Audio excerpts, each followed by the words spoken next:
Hi everyone, this is 7th Circle Gaming, and today we're talking about Expeditions Viking.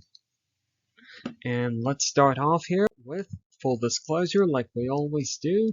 Again, pause the video and read through these, or let's move right along to immersion. We do have quite a few screenshots to show you, so we're going to move through this fairly quickly so that the video isn't absurdly long.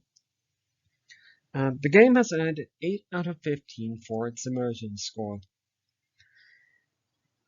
The game uses two perspectives primarily, an isometric and a top-down perspective, whether it's looking at the game world through the street level or the overworld level, or 30,000 foot level, so to speak.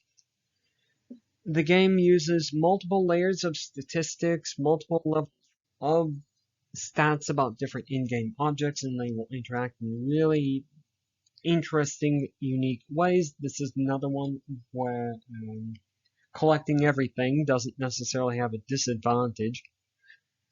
In addition, players do get the game is going to attempt to immerse players into the game world with player agency. Players are going to, as we'll see in a little bit here, create characters with their own unique skill sets, or there are presets that players can choose to employ.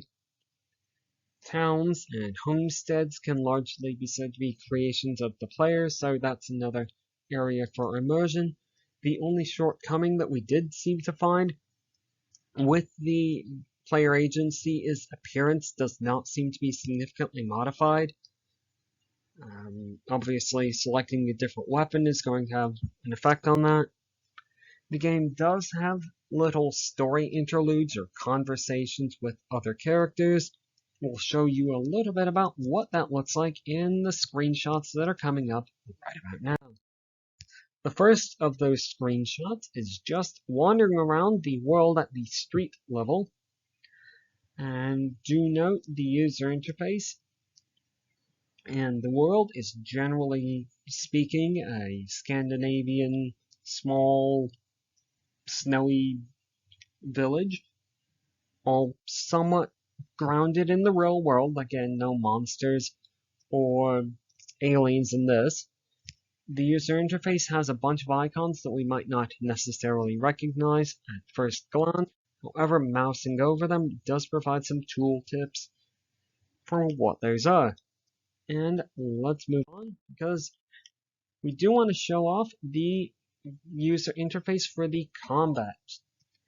This is a turn-based combat game with some color coding. What that yellow and the green means are safe zones versus zones that the player should be more cautious about. We're also seeing at the bottom of the screen a couple of different icons that indicate different attacks or special moves that that particular character can use. And characters can be used in any order. It's not set, so that can be somewhat advantageous. Good to keep note of. And let's move right along to the character creation, or the player agency, as we referred to it earlier. This is just the first of many customization screens that the game is going to provide players with.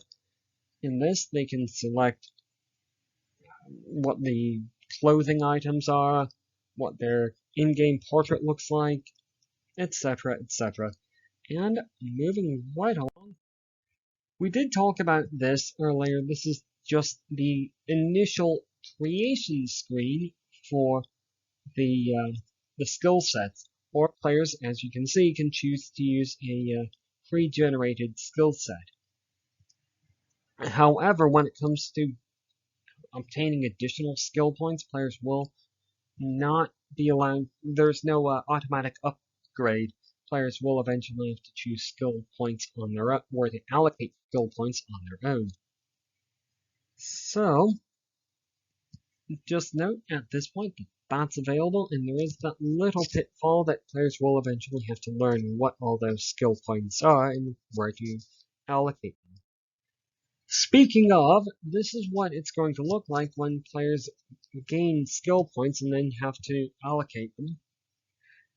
All of the little glowing icons on the center right, like the ones that look like the axe, the shield, the hammer, and the weird spiral thing, all represent different skills or broad families of skills that players can allocate points toward, and they will have to do the same thing for any members of their adventuring party. So with that, let's move right along, because we still have a couple more to get through, to the story interludes. This is from the very, very start of the game, where players are having conversations with other NPCs.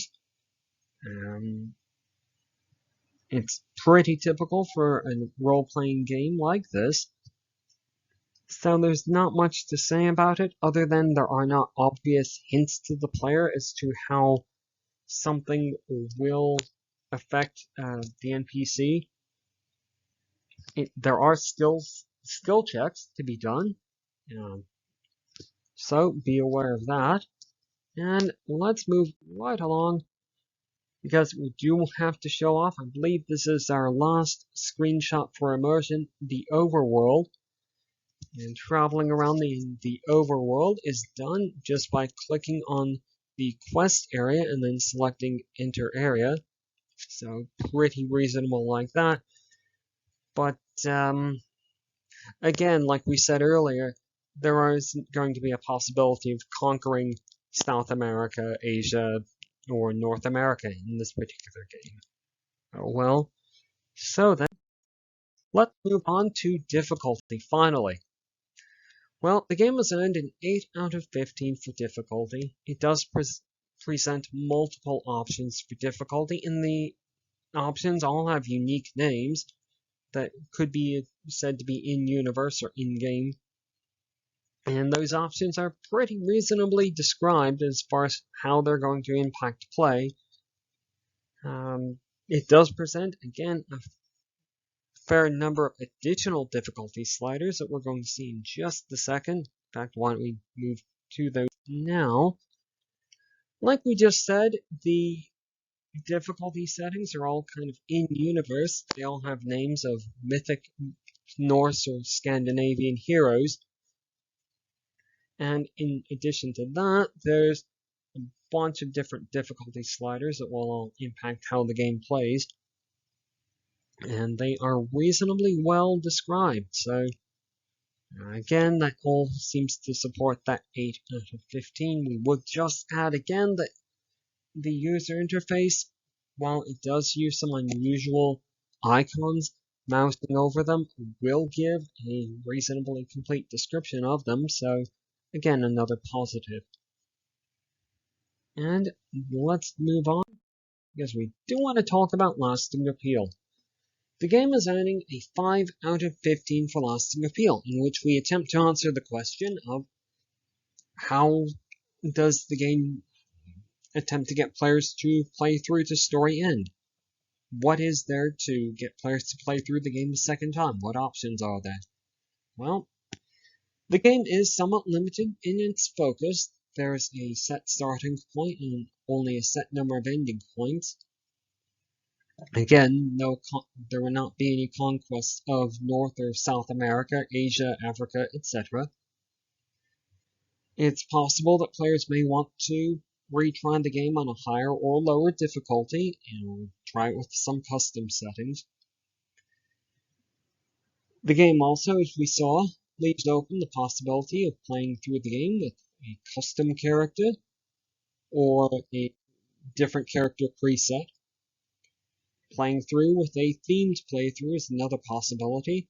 On the other hand, there is only one DLC available for the game, and does not seem to have any native mod support, although it's possible that mods do exist, but they do require some adjusting of game files, so we aren't going to mention those. And that's going to finish us off here with the overall score. Overall, the game has earned a 7 out of 15. It does seem like the game requires the player to do some immersion work themselves, rather than the game really pulling them into the game. The replay potential, as we just suggested, seems to be somewhat limited. Some players, again, will get really interested in trying out different skill sets or different presets, or designing a particular character, or trying a themed playthrough, but that's up to them. The game does have a complete set of difficulty settings, so that players, again, could retry the game on a higher or lower difficulty, just to see how it works, or see more of the game if they get too upset with it. And the combat is turn-based squad management type combat, so that's not necessarily for every player, but some players do enjoy that sort of squad-based combat. Now, it's at this point that I am going to put on or take the objectivity hat off and put on the subjective hat and say that for all of the positives and all the negatives about this game, this is actually one that I personally have not liked. Just this is a subjective statement. So, it does earn an average score, and I think that that really speaks to the nature of the objectivity of this channel, that a game that I would, if I were giving it a completely subjective score, it would be a 3. But it's actually earned a 7. So, there's that. And not to diverge off on too many tangents, so we'll just say there's not much more from us to say about Expedition Viking. And if you reach the end of the video, yes, this is the end. And goodbye.